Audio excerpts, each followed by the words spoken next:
हुई। आम्रपाली बनी तो इतिहास की तरंग हुई, सीता बनी तो सहनशीलता हुई और द्रौपदी बनी तो युद्ध की गूंज हुई।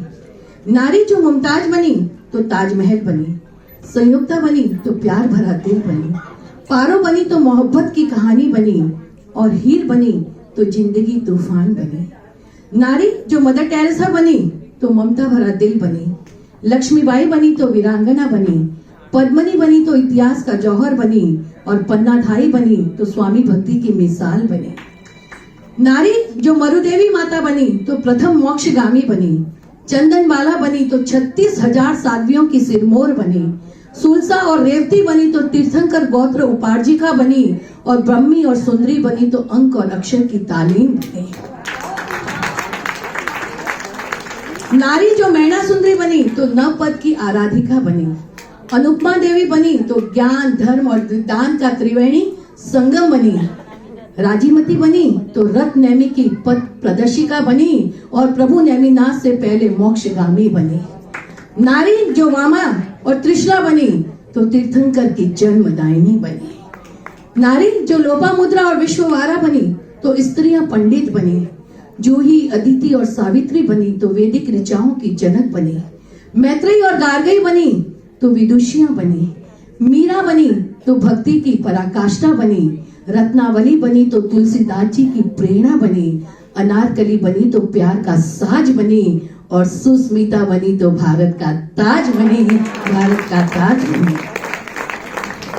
अब इसमें बहुत सारी नारियां हैं, सारी नारियां वो अभी मैं नहीं बोलूंगी क्योंकि बहुत है कि अंतरिक्षगामी बनी तो कल्पना चावला बनी और रैकेट की ताकत सोनिया मिर्जा सानिया नेहवाल बनी, लो महिला बनी तो इंदिरा गांधी बनी, हिमालय की ताकत बनी तो बचेंद्री पाल बनी, भारतोलक बनी तो मल्लेश्वरी देवी बनी, कुश्ती की ताकत गीता फोकटिया बनी तो मुक्केबाजी में 8 गोल्ड मेडल जीतने वाली मैरी कॉम बनी।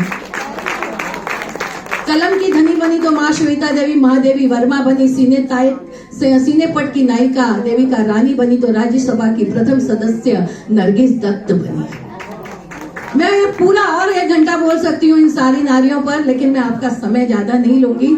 लेकिन मुझे यहाँ आकर यही कहना है कि आज ही हम इतिहास पढ़ रहे हैं, लेकिन कल हमें खुद को इतिहास गढ़ना है। कल जब कोई यहाँ इस मंच से बोलेगा, इसमें हम सबके भी नाम होने चाहिए कि इन्होंने भी देश के लिए, समाज के लिए कुछ करके दिखाया है। आसान नहीं था तोड़ना जंजीरों को, आसान नहीं था मन चाहा रास्ता अपनाना, आसान नहीं था आसमान अपना चुनना। पग पग पर बिखरे थे कांटे कहीं, लहू लुहान हुई कहीं बार, तब जाकर समझ सकी अपने भीतर की शक्ति और अपने पहचान सकी अपने अस्तित्व को, पहचान सकी अपने अस्तित्व को। नारी बनना बहुत कठिन है, घर बाहर दोहरी जिम्मेदारी निभानी है, परिवार को भी प्यार से संभालना है, घर में पति के अहम को भी पहुंचना है, अब उसके सामने बड़ी होकर भी उसके सामने नतमस्तक होना है, क्योंकि वो बाहर जगह जगह कई लोगों के सामने सर झुकाना उसे पड़ता है कार्यशाला में। तो हम महिलाएं इसीलिए घर में उनके सामने झुकती हैं ताकि वो जी भर कर बाहर कार्य कर सके। तो बच्चों को भी पालना है, सबको बड़ा करना है और जैसे जैसे हमारी उम्र बढ़ती है ना, हम फ्री नहीं होते हैं। ध्यान रखना, घर की जिम्मेदारियां हमारे सिर पर और ज्यादा आती हैं, तब पोते पोती आ जाते हैं। तो हम सबको लेकर चलना है, लेकिन उसके पहले हमें स्वयं को खुश रहना है। इसलिए मैं सबसे कहती हूँ कि रोज सुबह जब आप उठो ना, सबसे पहले भगवान का धन्यवाद करो कि एक और नया दिन देखने को दिया।